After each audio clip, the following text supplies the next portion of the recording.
Well, most of us aspire to have our own private banker, and for years it was cheaper to bank with a high-touch Investec brand than any other. Any graduate with prospects was welcomed with open arms and got a better fee deal than any of the big four would give them. That's changing though. In 2012, Investec's monthly bank charges were around 295 Rand. Now, they've just jumped to 400 Rand. That's a 35% increase. This is Tonight. I'm Bruce Whitfield, and tonight I'm joined by Ryan Tholet, who is South Africa's head of Investec Private Banking. Have you guys not heard of consumer price inflation? Bruce, first of all, thanks for having us here. It's a pleasure to be able to talk about this. Have you never heard of consumer price inflation? Let me tell you very quickly what happens. With regards to the increase, I would say the first thing is we are massively sensitive about fee increases. In South Africa, particularly at this point in time with what's going on in strikes and so forth, it is front of mind. So this is not a subject that we treat lightly at all.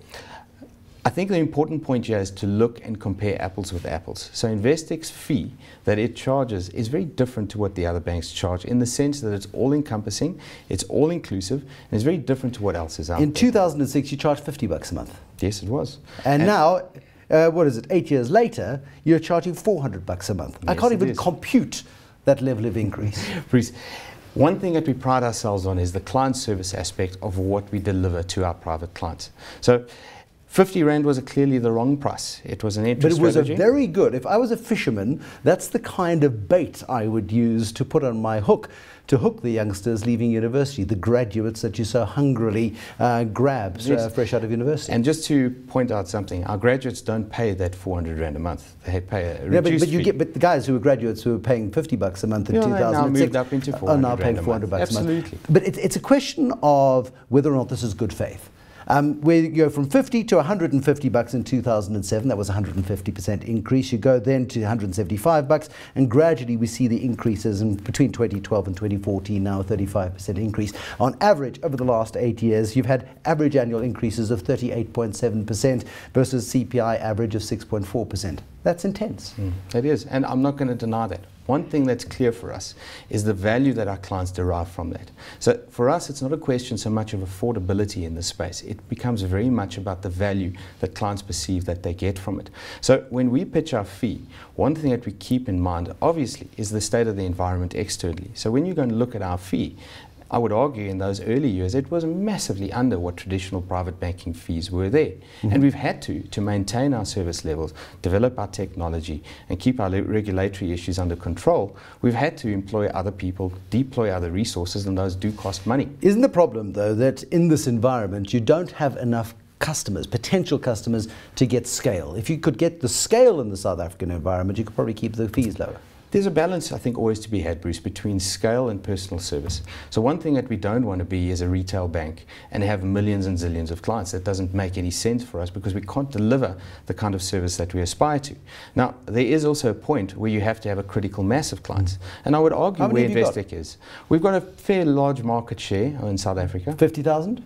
More than that. Okay, you've got more than 50,000 clients. I mean, many of your competitors would also claim to have levels close to that as well. There are not enough wealthy people in South Africa to sustain yourselves and the other private banking offerings, whether it be RMB plus FNB private clients, APSA private bank. Standard Bank's got 2 or 3 different brands under its umbrella. Who else is there? Nedbank, which culled BOE and put it into a broader private clients offering. Everybody's trying to find a model that works. So the one thing that one must be cautious of is that 50,000 clients in the private banking space, in that high net worth or wealth space that you're talking about, is not equivalent to 50,000 clients in a retail space. Okay, the value and the benefit that they derive from their activities with a private bank far exceeds, in terms of its scale, a normal client out in the street in a mass market. So to compare the scale difference is not just simply a quantum of numbers; it becomes about activity. So absolutely, 50,000 clients is still a valuable base to have. Then why do you need to charge them so much for a retail banking offering? Because you're extracting so much value from them in terms of other relationships. You'll get them dealing in capital markets, you'll get their Investec asset management flows coming through as well. These are clients you can't afford to upset. And judging by my email inbox, there's some people who are pretty grumpy with these increases. Bruce, I acknowledge that. There are always going to be people, and us as a bank are not always happy about price increases as well. So this is not necessarily a profit motive. For us, this is about keeping the standards of service that our clients have become accustomed to. It's also about a transparency of fee, which I don't think anybody else out there offers in terms of that clarity. And that's for us a very big key differentiator. So there are always going to be people that are unhappy. Most of the time what you'll find, and we work very hard with those types of clients, to change that perception by including them and bringing them more into the Investec fold. And it's one of those things, because of the way we structured, that the more you do with Investec, the greater that value attribution in the client's hands becomes. So a lot of our clients that do complain about that fee are typically the ones that are utilizing Investec not ideally, and it's our job to show them how we can do that. So you're penalising them for not taking it. It is effectively a penalty for not utilising other products. One thing, Bruce, you know as well, is that the simplicity of bank offerings is a question mark over in South Africa. There's absolutely no clarity when you go and deal with a bank about how to evaluate this versus that. You're the rich guy's Capitec, is that what you're claiming? No, that's not it. In fact, I would argue very strongly that we're not, because of who we bank and where we start from.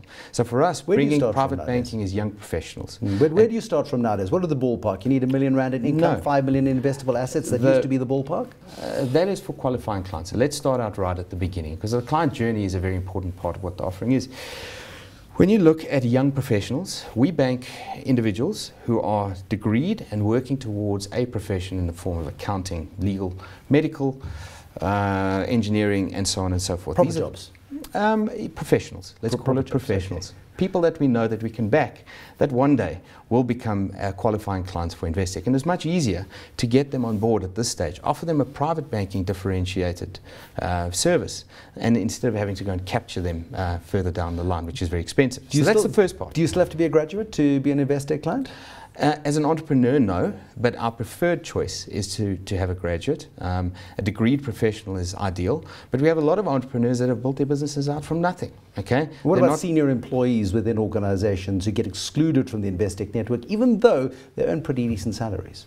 I'm not sure which you're referring to, but in terms of organizations across South Africa, provided that qualifying clients earn 800,000 Rand plus and that they have a degree, they qualify to be an Investec private client.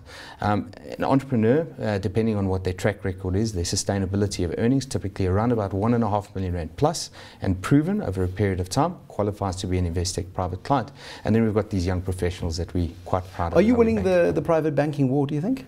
I'm not so sure it's a war, Bruce. You need to go and visit your competitors from time to time. I don't think it's a war. I really don't think it's a war. There are so few potential clients who, in that top 3 or 4% of South African society who qualify in that league of 800,000 Rand plus to get into the exclusive club of private banks.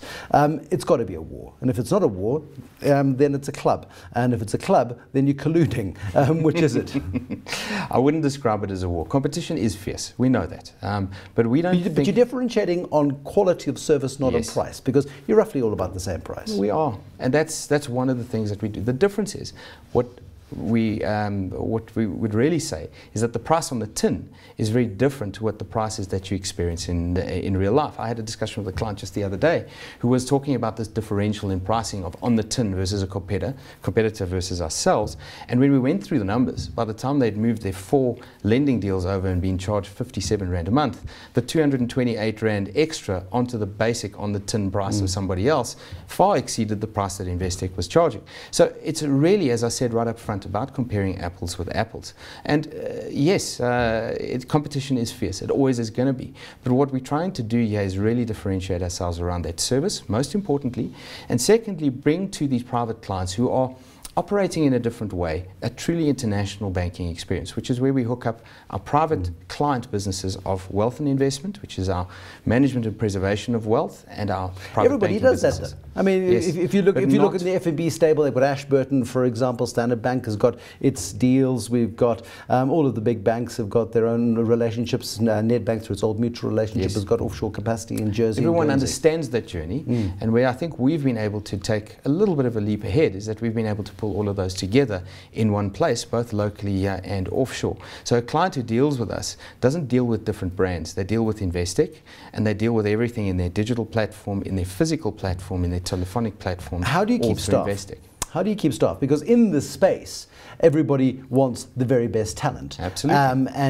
And one watches the private bankers job hopping quite significantly.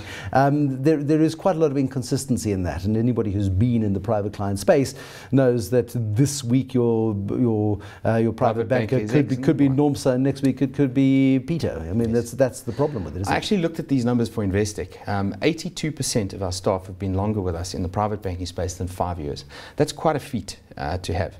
We've been focused very heavily. That's because you pay them so well. You charge your customers so much. It's not about paying them. It's about motivating them enough to want to deliver that kind of service that we aspire and hold ourselves to.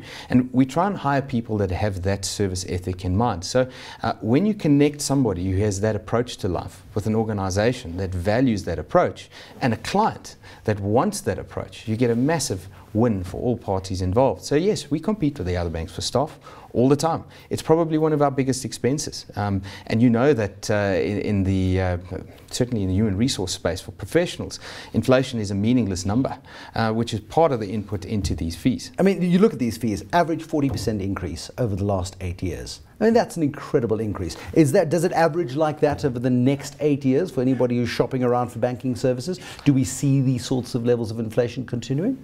I think, Bruce, again, for us, it's about what is going to be valuable for clients. So if our clients come to us and say, X will be valuable for us to have in the way that we operate, and that costs a certain amount of money, that is what we will deploy into that space to give that value to a client. Ideally, we want to keep our inflationary or have increases pegged to inflation, but practically it's impossible when you have a demanding set of clients who increasingly want to operate across borders and who want different things, highly innovative products, etc., etc. So we are dictated more about our price increases in terms of what clients demand from us than us having a trajectory of saying, oh, it's going to be 10% and 20% and 30% each year. At that point, we will leave it. That was Ryan Tholet, who is South Africa's head of Investec Private Banking. Looking forward to your comments this evening on Twitter. Follow me at Bruce Business. You can also follow at CNBC Africa. Join the discussion all around private banking fees. Do you get bang for your buck? Thank you for watching. There'll be more tonight, tomorrow. Till then, good night and goodbye.